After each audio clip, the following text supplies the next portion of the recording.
الحمد لله والصلاة والسلام على رسول الله وعلى آله وصحبه ومن والاه. السلام عليكم ورحمة الله وبركاته. درجة لنها دفتر من دروس اللغة العربية لنها درسير سبو جوابري درسير من بدو جنجنا إن حالا ضمير ربنا تنبيان بفرنسي pronom personnel جي damairji man bo en andi wodi ko ɓe mbiyata ha arabiya damir munfasil be damir muttasil. to ɓe mbi damir munfasil ma kayum ɗo senditi be fi'il, ɗo senditi damir feere fi'ilu feere, ani ɗo senditi be verbe muɗum. damir muttasil bo a tawan ɗo sonidiri be fi'il, ɗo takkidiri be fi'il. masalan ta wi ana azhabu, tawi ana adhabu, ana haɗɗo ɗum damir, amma damir man munfasil takkidiray be fi'il. ni tawi zahabtu tu jahafen ɗo kayman ɗo ɗum damir, kayen ɗo ɓe wiya ɗum damir muttasil, ɗo sonidiri be fi'il. to dama'irji muttasila kanji man ɗo ɗiɗon ɗi andaɗi ɓurna fu ɗiɗo wona ha nokkure turde yaake turde, ɓurna fu ɗiɗo wona fa'il ɓurna fu. to dama'irji munfasila bo yaake feere foti wona ha ɗum wonan ɗum jumla ismiya fu foti mara damir munfasil. masalan bana tawiyo ana ustadun mallima ana mudarrisun, na yahaɗo ana mudarris ɗum jumla ismiya ngam ana ɗum mubtada, mudarris bo ɗum khabar.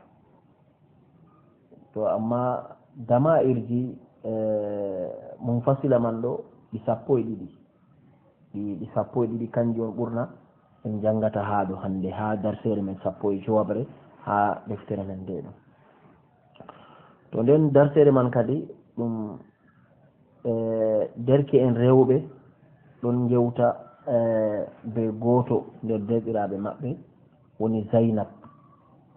ɓeɗo kawti kadi ɓeɗon jewta.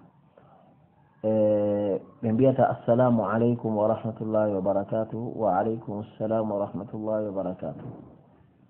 man antunna ya akhawat,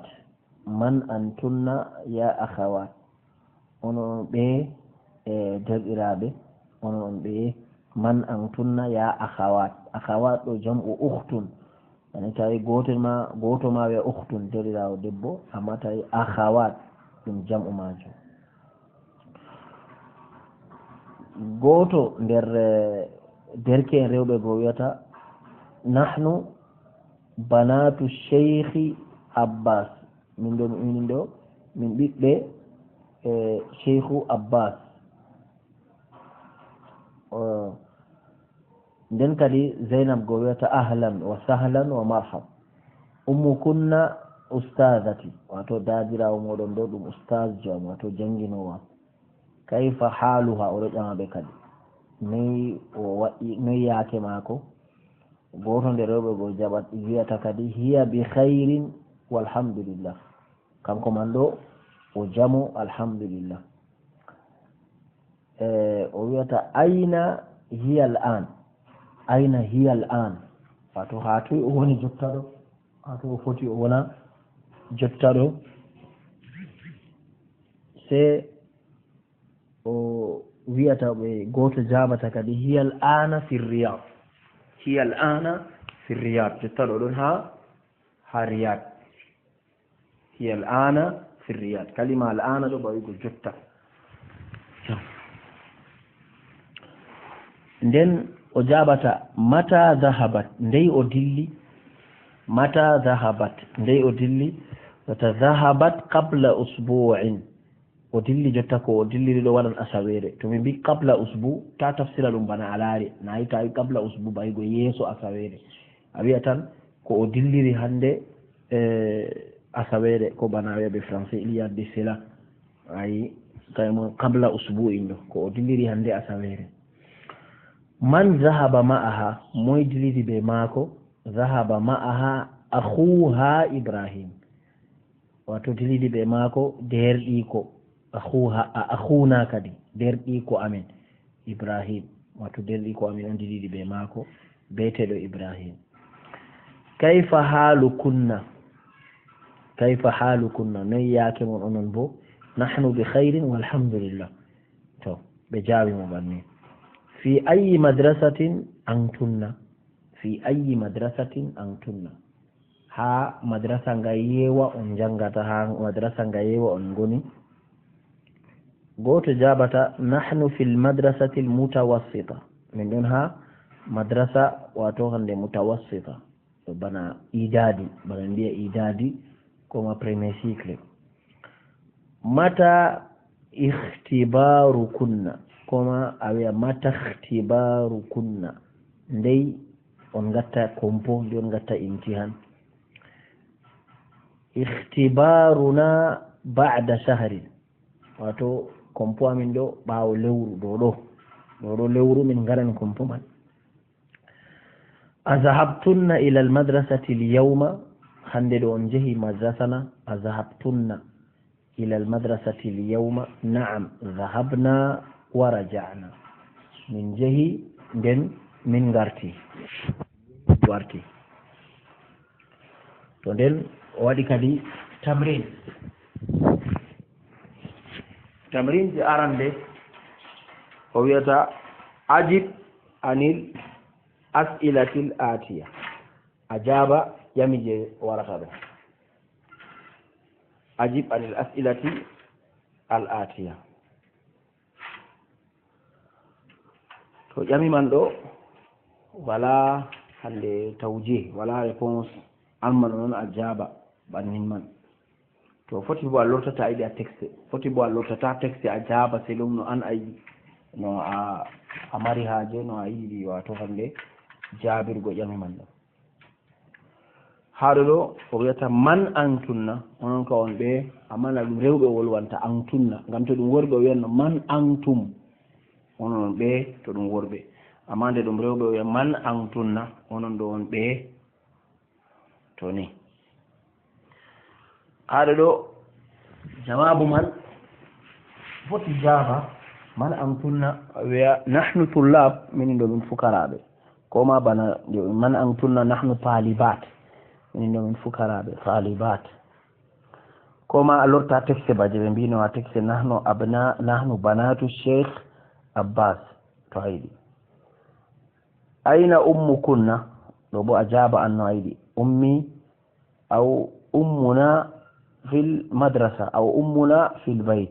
wali bo to a yiɗi a lorta bana ha texte wi aina baytukunna, atoy saare mon. Masalan a wiya baytuna qaribun min al matar, saare amin ɗo ɓadi be aéroport. Mallima a wiya baytuna fi shari'i 60 aw fi shari'i 80, ha ri 60 koma ri 80. Aina akhukunna, atoy derɗirawo moɗon ɗo akhukunna, to ɗo foti a wiya huwa fil madrasa. Aina madrasatukunna, madrasatuna bijiwari suq, malli madrasatuna qaribun min as-suq aw qaribatun min as-suq, to jangirde amin ɗo ɓadi lumo. Adhabtunna ila al-madrasati al-yawm, na'am zahabna, ani on yahi jangirde hande na? Na'am min yahi. Kay annis al-mubtada fi kullin min al-jumal al-atiya, mubtada ɗo ɗum kalimaji je wonata aran jumla, o wiya warta ɗi muannasa. To en mbi muannas bo a warta ɗi féminin. Annis wato wartirɗi muannas. Misal wannima misali yo, a antum tullabun, onon ɗo on fukaraɓe na. ɓeɗo ta a yiɗi wartirgo ɗum be rewɓe on a yewtitana, a wiya antunna talibat, a wiyata fayin a antum tullab, nde ɗum warti muannas kam. a wiya a antunna talibat. To a antum mudarrisuna, to ɗum muannas a wiya a antunna mudarrisatun, a antum atibba, a wiya a antunna tabibat.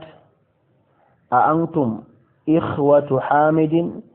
a antunna akhawatu hamidin. A antum muslimuna, a antunna muslimatun. أأنتم أعمام محمود أعمام إن عندهم جمع عم بو بابا تاي أعمام بو وبرابي أأنتن عمات محمود ngam أعمام مؤنث ماكو عمات wato guggoyin أأنتن عمات محمود أأنتم أبناء المدير onon ɓiɓɓe mudirna to ɗum a warta ɗum muannasa wi a antunna banatul mudir a antum aba'u tullabi a antunna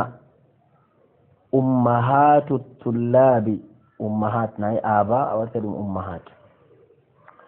to haɗɗo bo wiyata fa in hawwilu damir fi kulli min aljumali al-atiya kama huwa muwaddahun fi lmithal misal o wi ayna baytukum ya ikhwan ayna baytukunna ya akhawat ay hatoy saare moɗon dediraɓe haɗo ɗo bo warti ɗum do ɗum rewɓe ayna baytu kunna ya akhawat ayna akhukum ya ikhwan aya ayna akhukunna ya akhawat ayna madrasatukum ya ikhwan ayna madrasatukunna ya akhawat mata ikhtibarukum ya ikhwan mata ikhtibarukunna ya akhawat ahadha ammukum يا إخوان أهذا عمكن يا أخوات أبيتكم قريب يا إخوان أبيتكن قريب يا أخوات في أي شهر اختباركم يا إخوان في أي شهر اختباركن يا أخوات وفي أي شهر نبغى هل يورون دويرو ونغتا كومبو في أي شهر مثلا تعالي أي يوم هذا عندي أي يوم عندي مثلا مالي باوي أي سنة يورو هتان ديري ضع في الأماكن الخالية فيما يلي ضميرا مناسبا للمخاطب أنت أنتم أنت أنتن nokkuje ɗon ferewɗe nokkuje ferewɗe ɗo ya waɗa wato damir je yadata be majum ha nokkuje man bana ha enɗo waɗi muslimun nayi ɗum question on mi kata yen a anta muslimun ta julɗona a anta muslimun to haje numéro 2 a anti haɗɗo ɗo a anti maridatun nayinde ɗum debbo a anti a wiyata anta fayin haɗo bonde ɗum jam'u tabibat ɗo a wi a antunna tabibat halamba tati halamba nayi bo tujjar jam'u kayen bo ɗum je worɓe on a antum tujjar ɗo jam'u tajir ja en yalno ɗum tajir baygo commerçant tujjar bo pluriel majum wato jam'u majum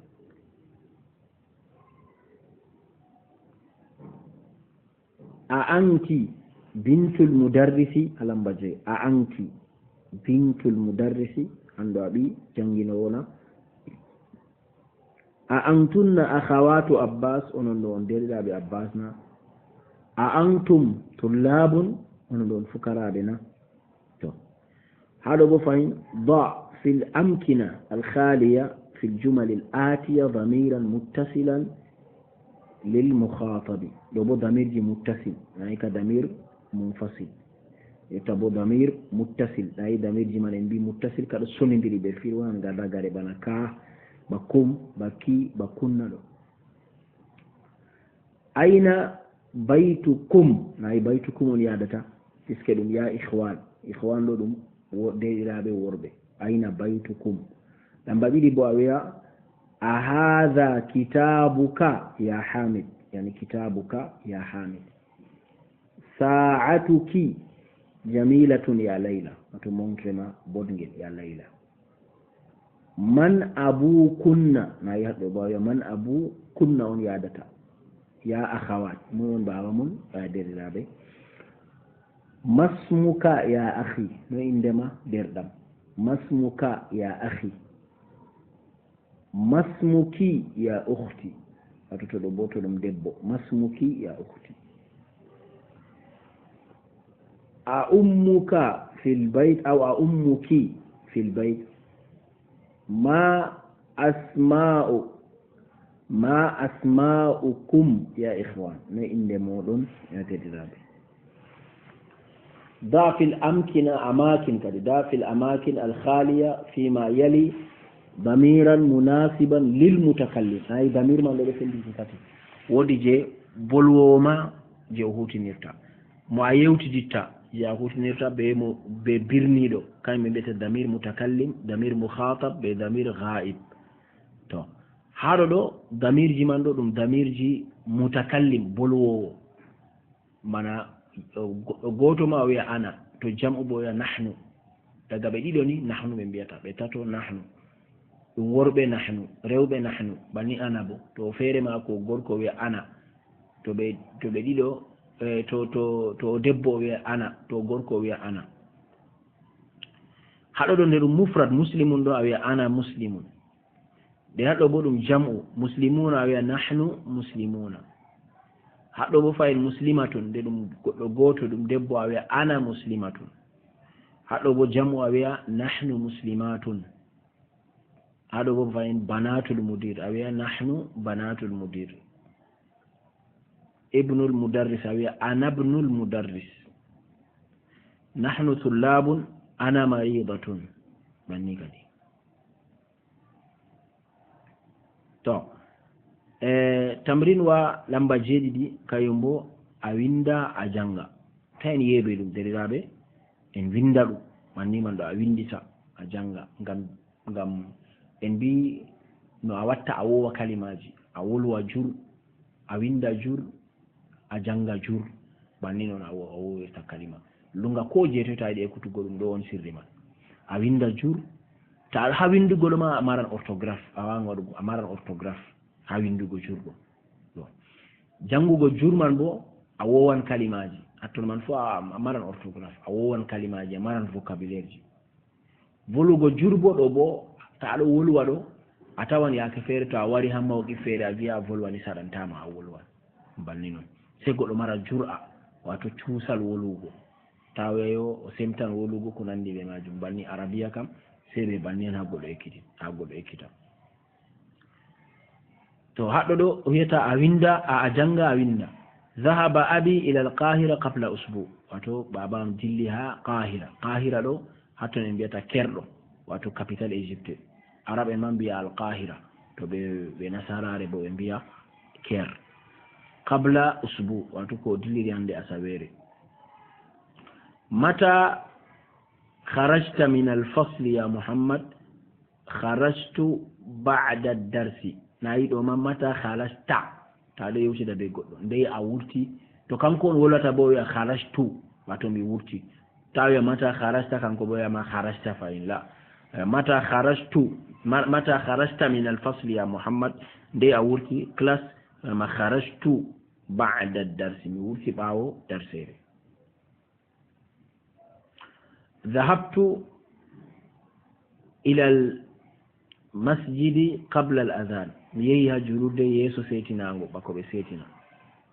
متى ذهب عمك إلى الرياض يا آمنة ndey bappaño ma dilli ha riyad amina ذهب قبل شهر ko dilliri hande asawe lewru قبل شهر أقبل الصلاة ذهبت إلى المطعم an kam yeso julugo on a yehi ha restaurant na o wiya la kai zahabtu ba'da as-sala mi yehi ɓawo julde yani ɓawo julugo on mi yehi restaurant to waɗanima tableau haɗɗo a o famtino ɓedda famtingo ma ala damirji go aina zahabta ya akhi na yiɗo ka boli jitteɗo zahabta aina zahabta ya akhi hattoy a yehi derdam ɗo bo to ɗum jurɗi ɓe jur a wiya to ɗum debbo aina dhahabti ya ukhti laaru jellisman aina dhahabti ya ukhti hato a yehi ya derdam yani ni ka to ɗum gorko ma wiya aina dhahabta hato a yehi to ɗum debbo bo aina dhahabti ya ukhti to anon wiyata bo a wiya ana dhahabtu min ɗo mi dilli ana dhahabtu ayi mi dilli aina dhahabtum ya ikhwan yayi tum ɗo bo ɓe jamu bo worɓe aina dhahabtum hato on yehi derɗiraɓe am aina dhahabtunna nayi ɗoma tum ɓe mima rafen mum ɗo bo ɓe nunara ɓe siddere ɓe masde aina dhahabtunna ya akhawati hato on yehi ya desiraɓe nahnu dhahabna min dilli الكلمات الجديدة قبل بعد كيف متى تو قبل ما avant بعد ما après wato bay goɗɗo ma yeso ɗo bo ɓawo kayfa ɗo mbiya ɓe français comment bay go noyi mata ɗo bo bay go ndey mana ya ɓe français kan al usbu bo asawere yani semaine ash-shahru lewru al adhan ɗo setinango amma ta foodi aman ɗo ni warti noppi tawi al adhan ɗo bo warti noppi sai a wata hakkilo ha lafzugo man ɗo tawi al adhan ma baygo setinango tawi al a foodi seɗɗa ni a waɗi adhan bo warti ɗume warti noppi baygo noppi as-salatu julde raja'a o lorti ikhtibar ɗo baygo imtihan koma kompo الضمائر المنفصلة ضمائر دي منفصلة ضمائر دي ياكل فوق درسنا نبولنا عالما للمفرد وللجمع جي مفرد بجمع مفرد ما كان جماندو عليا هو طالب هي طالبة أنت طالب أنت طالبة أنا طالب أنا طالبة بني أبيات هم طلاب هن طالبات أنتم طلاب أنتن طالبات نحن طلاب نحن طالبات دو جمع غما جون كدي دون سيفتين لا ديريرا به فاين حالا تيدغو ها ويتوغو دودina witugo jangita dum en andi jotta kamen don ha e lamba 59 e go en tammi dum mitilgo ha page lamba 59 e didi majum kadi seeɗa ni en ɓadi timmingo deftere meɗen andi deftere man ɗo mari page temere be nantama nogas e jeeɗiɗi en ɗon do en ɓadi timmingo majum en ɓedda tiiɗal en witande jour deftere man en jangita en gaɗande lecture diga aran deftere man ɗo ni aɗo janga a ekkita bannin ha a wawa masalan foti a waɗa wato hande ñalle tati fo a timminan deftere man lecture bannin tan a waɗa ta a waɗi banni kam o kam miɗo seynire inchallah a tan mi wawa gonunga arabiya boɗɗum ha warta yo yake feere a tawa page temere ɗo a wawan a janga ɗum journée yani ɓe banni ɓe je ɗo man ɓe ekkititta haɗo yaaje manga man ɗo yake feere a yaha tawa deftere ɗon ɗo windi bindi cewɗi ma saka amma a wawan a janga pat bo ndey sei to a ekkiti banni ɗo aɗo wawa seɗɗa warta yo an kam document ji ha diina ɗo malli ma arabiya ɗo an ka a jangan tan ɗo banni on wato hande a wirta andal law ngam to a wiya a jangan diina ɗo a wawata lunga arabiya kala hunde fu sai a yaha modi bo expliqué ngam a wawata conjugaison a wawata kujeji pat a heftata ɗume ɓe yiɗi wiwugo amma ta a wawi arabiya ɗo wato kala deftere fu a hosande tan to a tawi en gros mo a ɗaɓɓita dictionnaire a laara a tawa a heftan a wala probléme sam ɗo kala ko a yiɗi pat a tawan nde a wawan a tima ɓawo to a jangi lunga arabiya a wawi a heeɓi bo a wawi fiku man seɗɗa a jangi wato hande a modiɓɓe ɗo man ɗo a tawa wato a marta muskila sam majum kadi jomirawo subhanahu wa ta'ala wallu en assalamu aleykum